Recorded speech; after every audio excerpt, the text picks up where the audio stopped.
Hello, it's time for Ask Allison. So the question today is, I don't think I can serve my niche in private practice. Does that mean I have to change it? This was coming specifically from someone who was working in a nonprofit that serves folks experiencing domestic violence.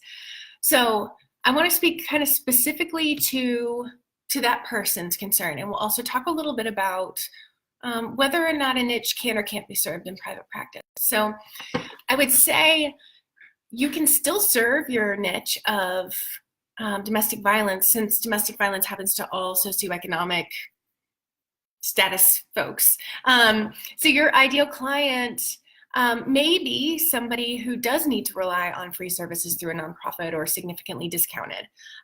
Or they might be average middle class to high SCS clients that are experiencing the same trauma. So I would first see, is it the presenting concern, or is it the demographic of what you're doing that you enjoy? So would you enjoy the same work that you're doing if the person was, a two-income family that perhaps she could or he could break away from the abuser and still support themselves using maybe the private insurance they get through their work? You will always hopefully have this nonprofit that you can refer to if you get calls from folks who, if you're taking insurance, don't take insurance. And she had mentioned accepting insurance, and thinking most of her clients and most of her ideal clients don't have insurance. But it depends on if that's truly your ideal client, or if those are the clients that are taking part in the work at your nonprofit. Does that make sense? So there's certainly people who do have private insurance who would probably love to see you, who can afford to see you, even private pay potentially, but don't have that nonprofit on their radar because they have the resources. I would also, so you could be able to refer to your ideal client, sorry, y'all, tripping over words today. You would be able to refer to this nonprofit for the people who contact you who can't afford you.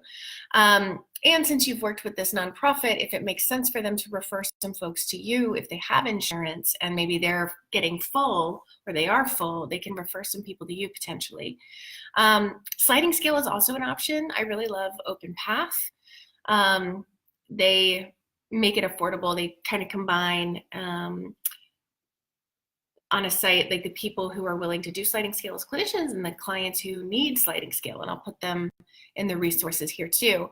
But I would say I would limit the number of sliding scale slots that you have so that you can afford to run your business and actually pay yourself.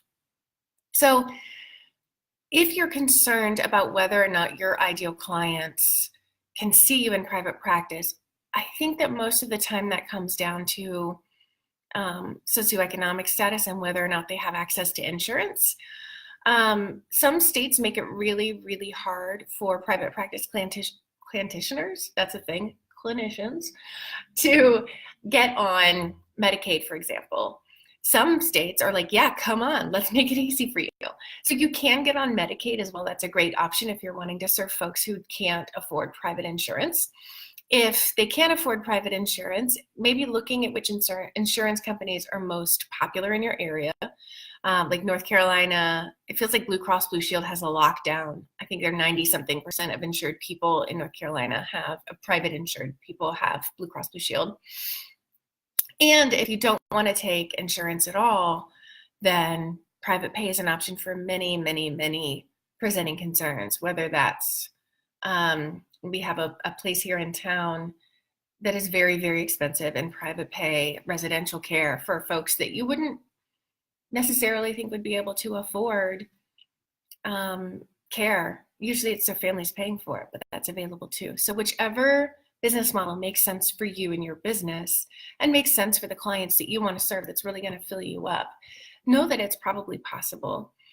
There's also the possibility of contract work through nonprofits as a private practitioner, and that's something you could negotiate as well.